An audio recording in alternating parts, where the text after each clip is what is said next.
الحمد لله رب العالمين والصلاة والسلام على رسول الله وآله وصحبه وسلم تسليما كثيرا.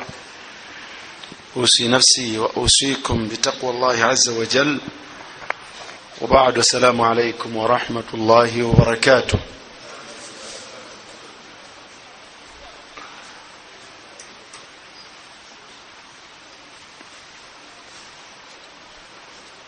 amatenda marungi ga Allah subhanahu wa ta'ala,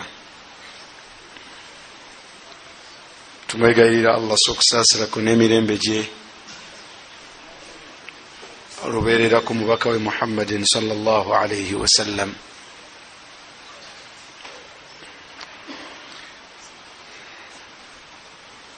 Owekitiibwa Allah subhanahu wa ta'ala atulagira okubeera nga tumutya, tumusabe Allah kituwe, kubanga yakigabiro oyo yenna gwaba ayagadde.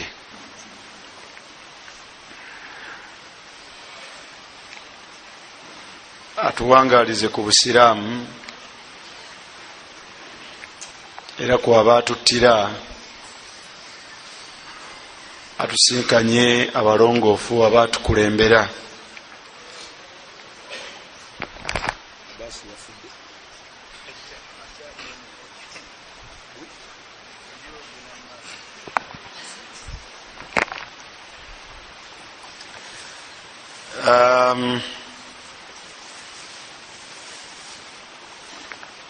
Ennaku zino waliwo ekyengera kyenkuba owekitiibwa Allah subhanahu wa ta'ala kyatugabira oluvannyuma lw'okubeera nti ebiseera byetuyiseemu ebadde terabikalabika. Si bwe guli enkuba eyo Allah gye yagamba nti wa fi samaa'i rizqukum wama tu'adun, obugabirizi bwammwe, okuyimirirawo kwammwe, obulamu bwammwe, omwana wattu buli mu ggulu. Lwaki obugabirizi bwaffe buli eyo? Enkuba eyo gye mulaba yevaamu ku ekyokulya kyaffe. Naam, enkuba eyo gye mulaba yevaamu akatogo ke tutumya, kikomando mwe kiva, ndeetera akawunga nga kuliko n'omuwogo, byonna bivaawa? Byonna bivaawa waggulu awo, naye biba bivudde mu nkuba. Allah bwe yali annyonnyola ensonga eyo yagamba falyanzuri linsan ila ta'amihi, omuntu bulijjo atunulirenga nnyo emmere eno gyekola etya, gyalya, evaawa. Kalumole kano kootumya, tyako akatooke, kaceere, akayuuni, bivaawa? falyanzuri linsan ila ta'amihi, ebbanga lyonna omuntu kigwanidde okutunuulira ku mmere gy'olya, evaawa okutuuka okubeera nti ogiraba ku sowaani. Allah yagamba nti anna sababna almaa sabba, nsumulula amazzi okuva mu ggulu olusumulula, mbunduggula amazzi olubunduggula. anna sababna almaa sabba, kyova olaba nti okutendereza Allah kwe yatuwa tumutendereze nakwo ng'enkuba etandise okutonnya. bw'olabanga enkuba etandise okutonnya, totunulanga butunuzi nga balala batamanyi, wabula ogambanga ti Allahumma sayyiban nafi'an. anna sababna almaa sabba, Allahumma sayyiban nafi'a. Otegedde muganda wange? anna sababna almaa sabba, dhikri negamba etya? Allahumma sayyiban nafi'a, ay Allah gitusumululire ogitubunduguleko naye nga sayyiban nafi'a, naye nga yamuki ya mugaso. Waliyo enkuba nga si yamuki nga si ya mugaso. Mu kifo ky'okubeera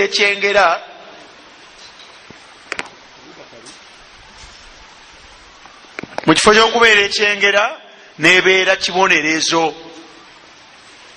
Waliwo abantu b'omulembe abaalaba akalenga kakutte ne bagamba nti hatha aridun mumtirna. Masha Allah, kola bekutaawo egenda ekola etya, egenda kutonya.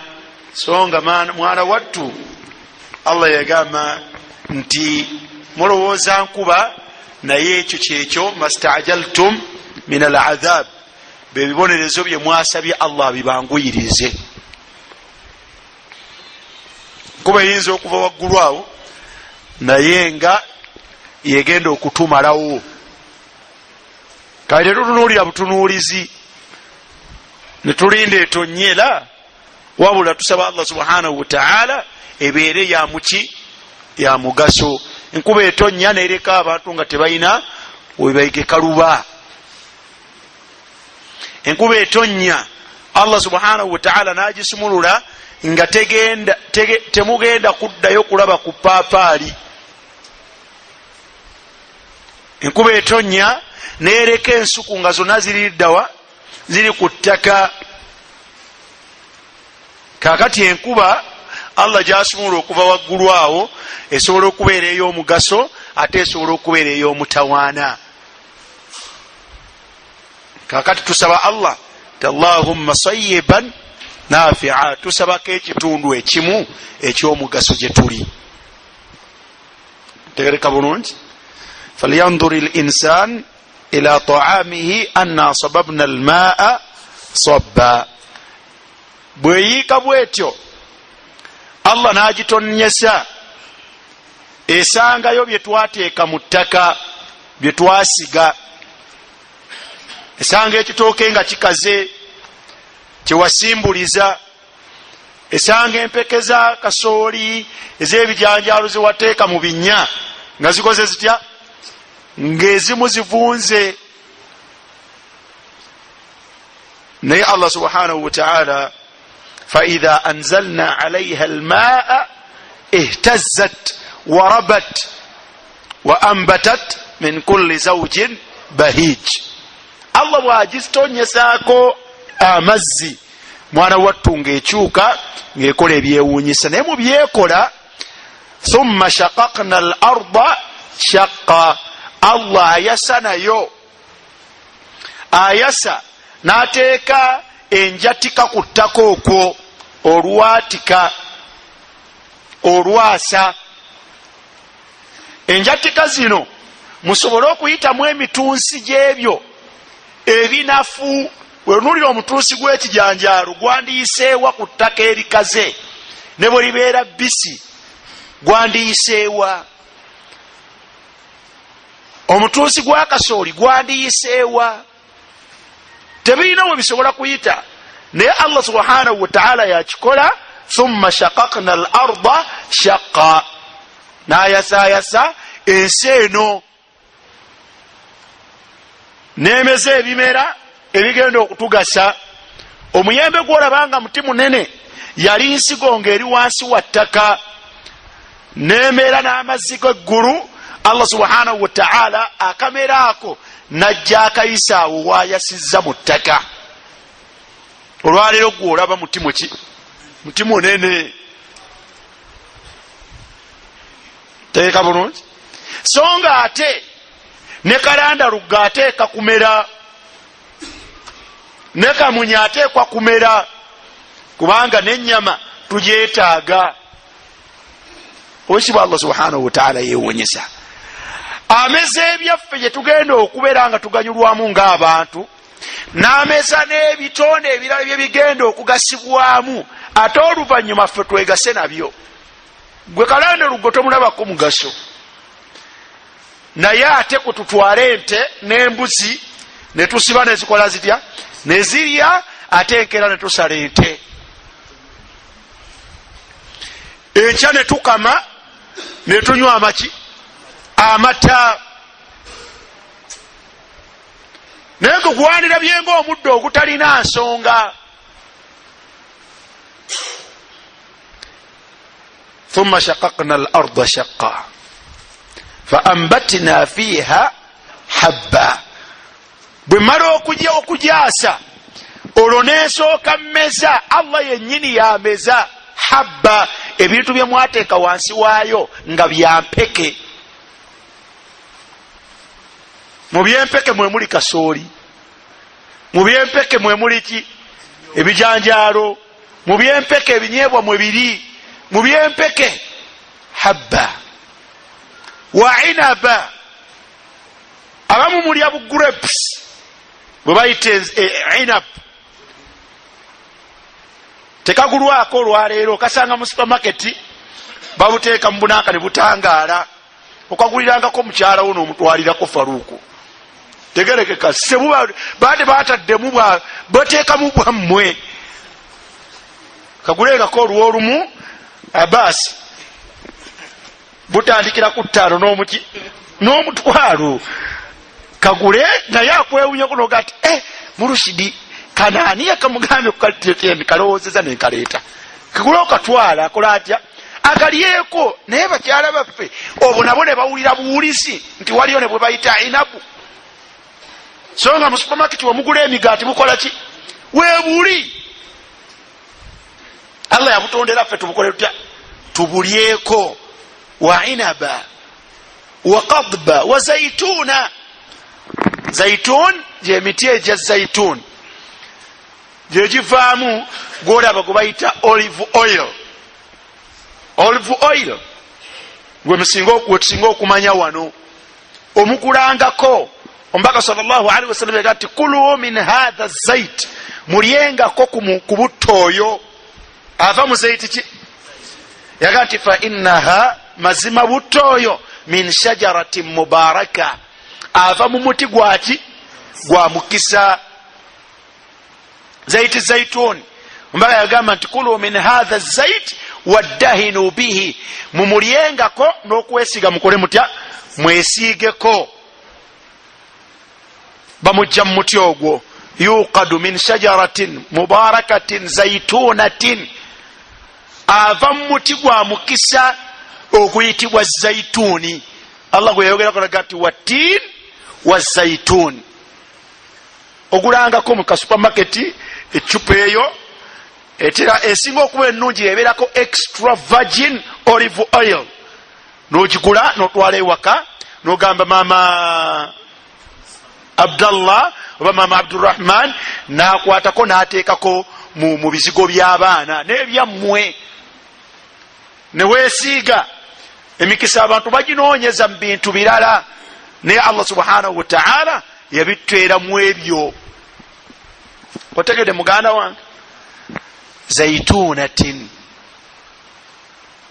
wa nakhla, entende wa zaituna wa nakhla wa hadaiqa, n'ebintu bingi ebiri mu malamiro gammwe, ebitooke, lumonde, muwogo.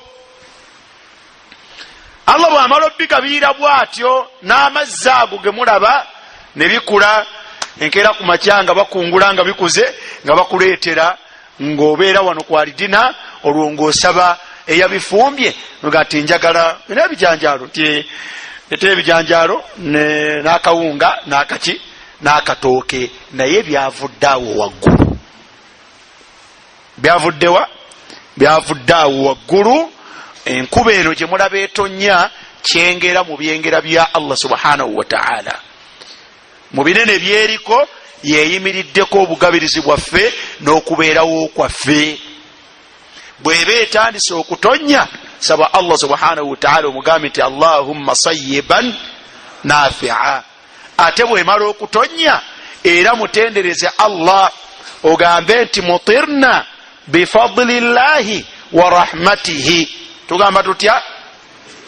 mutirna bifadlillahi wa rahmatihi, tunyweseddwa enkuba eno Allah agitonyesezza gye tuli lwa bulungi bwa Allah eri ebitonde byeffe. laula fadlullahi alaikum wa rahmatuhu, senga si kusaasira kwa Allah na bulungi bwe kuva gyali, mwana wattu twandibadde nga embeera nzibu nnyo, twandibuliddwa ekyokulya. tegerekese kale mutirna bifadlillahi wa rahmatihi, Allah tunywesa lwa bulungi bwe na kusaasira kwe. tugwana nnyo okugireeta olw'ensonga nti tuliwo. laula albahaim lam yumtaru, tuyinza okubanga tunywera naye okutonyanga etonya lwa bulungi bwe na kusaasira ate bitonde bitali bantu, kubanga tuli bayitirivu bwa bwonoonefu. ebyonoono bisiba enkuba eyo, Allah abisinzirako n'asiba ki? N'asiba enkuba. bw'olabanga agitadde n'etonya, agwana okubeera nti tumutendereza n'okumwebaza kuyo. mutirna bifadlillahi wa rahmatihi. tegerekese bulungi ekyo kyengera kyetubadde twogerako ekyenkuba, nga tutendereza Allah nga kitonya, netugamba nti Allahumma sayyiban nafi'a, ate bwekya netugamba nti mutirna bifadlillahi wa rahmatihi. enkuba etonya ku lwa buyinza bwa Allah na kusaasira kwa Allah. teri yasobola giziyiza, teri yasobola kukola kutya. abantu balekerawo okwemoola, ababeera ku nnyimbe zaabwe n'embaga zaabwe, abeera ku nnyimbe zaabwe n'embaga zaabwe n'emikolo gyabwe, bosobola okuwuliraga nti tugeme enkuba. bagigema naki? baleeta omujjwa ne bamukwasa ekinu, nadda mu lujja wakati n'atandika okusekula mu kinu ekitaliimu kantu. akola ki? agema nkuba. enkuba tetonya lwabutasekula mu kinu. aye teyisobola kubeera nga erekayo okutonya olw'okuba waliyo omuntu eyasekudde mu kinu, mbwe omujjwa yasekudde mu kinu. teyina kakwate enkuba wakati wa kinu nayo. ekinu muti gwa Allah. obadde okimanyi nti ekinu muti gwa Allah? muti gwa Allah gwe baatema ne bagukaza ne basooka baguwoolamu ekinu kyennyini ne bajjamu n'omusekuzo gwakwo. kale tebiina kakwate na mazzi ago. tegerekese bulungi. abalala ab'embaga era nabo balekeraawo okukola obushiriku okugatta ku Allah, okwekuusa ku mbaga. agenda okufumbirwa, bamugamba ku makya bw'alaba ng'embeera si nnungi, ku makya n'akwata akaleega ke oba akawaleka ak'omunda n'akawuuba amaana akakasuka waggulu ku bbaati. ebyo byonna abamu tebimanyi. ega bulungi. olwakola ki? mwagema enkuba tetonya nemwonoonera omuki? omukolo gwe. kati akawaleko oba akaleegako kalina ntiisa ti, kalina kakwata ki n'enkuba? teeka bulungi. ebyo byonna bikolebwa nno mu mpya zammwe, bikolebwa mu famirizi zammwe nga temubimanyi, naye bikola bitya? gyebiri. enkuba eyo tugitwale nga kyabbeeyi. mwana wattu bweba teriiwo, obulamu bw'ebitonde okuva ku bantu okgenda ku bisolo n'ebinyonyi bubeera buki? bubeera buzibu. teriiyo kintu kyonna kisobola gisiba wadde okugitonyesa. omubaka sallallahu alaihi wasallam yafiirwako omwana ayitibwa Ibrahim, mwana we mulenzi. teeka bulungi. bwafa enkuba enjuba nekola etya? nebikkibwa, era abantu ne beerogoza. naye omubaka sallallahu alaihi wasallam nabagamba nti inna ash-shamsa wal qamar ayataini min ayati llah, enjuba n'omwezi ebyo bye mulaba bubonero bubiri mu bubonero obulaga nti Allah akola atya gyali era yateekeddwa okusinzibwa. Nagamba nti la yankhasifani limauti ahadin, tebibikkibwa na kizikiza lwa kufa kwa kitonde wadde obulamu bwakyo. Kadhalika enkuba kyengera mu byengera bya Allah subhanahu wa ta'ala, teriyo mbeera muntu kyasobola kukola nebeera nga yagitangidde okubeera nga etonnya bw'abanga Allah subhanahu wa ta'ala yasazeewo ekola etya etonye. Tegerekese bulungi, enkuba esobola okutonnya ate nebeera ya buzibu. Ab'e Butambala n'omukulaisi w'e Butambala n'abalala bye bakola, bakwata bo benyininyini eitha ne badda mu lujja oba ne bayimirira mu ddirisa ne baga nti kola ki kuba omwaziino. Allahu akbar, olwo omuzira gutandise okola kutya n'okkunta ekola etya ekunta nnyo. Teeka bulungi ebyo byonna mwana wattu, ekyo kyekimu ku bimu ebitali bituufu ebikwatagana n'enkuba. Enkuba bwetabuka nefaanagana bwetu tetwaziina. Okwaziina tekulina kakwate naki na nkuba. Enkuba bwetabuka, omubaka sallallahu alaihi wasallam kyeyatuyigiriza yedduwa egamba ti Allahumma hawalaina wala alaina, Allahumma ala al-akabi wad-darabi wa manabiti ash-shajara wa butuni al-awdiya. Yedduwa lunaku lw'Sande mitundu ebimu enkuba yatonye naye nga yabadde nzibu nnyo. Teeka bulungi, yabaddemu omuzira nno ngeri serious. Teeka bulungi, weebuuze ekyokukola tukole ki bw'obanga oyagala okumanya obuzibu bw'enkuba eyo ekusangangako mu kayumba nga kayabayaba, amabaati ne gatandika okukola katya, lwotegeera nti saawa yonna tukole tutya, tugenda tofulume genda bweru, ate ne munda munju mwoli tolinaamu ki, tolinaamu mirembe. Ekyokukola kiba kiki? Edduwa omubaka sallallahu alaihi wasallam gye yatuyigiriza si kwaziina, yagamba nti tugambenga ti Allahumma hawalaina wala alaina.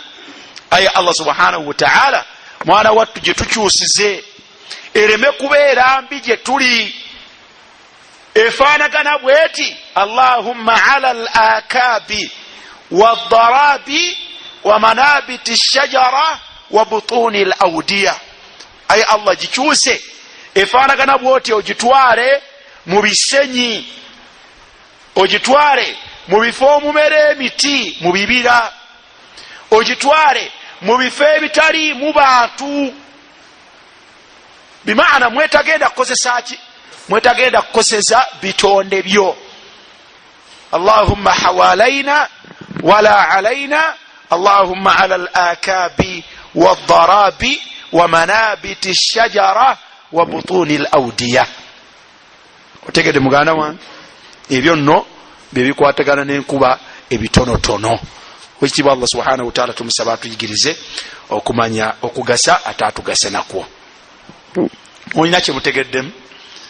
Ngendereddemu n'ebintu bisatu. Edduwa ezirina akakwate n'okutonya kwaki kw'enkuba, kubanga ensangi zino erabika yatandise okukola kutya okutonya. Edduwa esooka yeyo gamba nga tusaba Allah agitonyese ng'etandise, egamba nti Allahumma sayyiban nafi'a. Bwemala okutonya olw'okuba kyengera kya Allah subhanahu wa ta'ala, ne tumutendereza Allah ne tugamba nti mutirna bifadlillahi wa rahmatihi, tunyweseddwa olw'obulungi bwa Allah bw'alina eri ebitonde bye n'okusaasira kwe. Kuba kutendereza kwa kika kinene kya waggulu nnyo. Ekyokusatu, senga ebanga ekyusizza nebeera nga tefaanaganye bulungi ne tutya nti ejja kutukosa, mwana wattu tugamba nti Allahumma hawalaina wala alaina, Allahumma ala al-akabi wad-darabi wa manabiti ash-shajara wa butuni al-awdiya. Tegerekese bulungi, wallahu a'lam.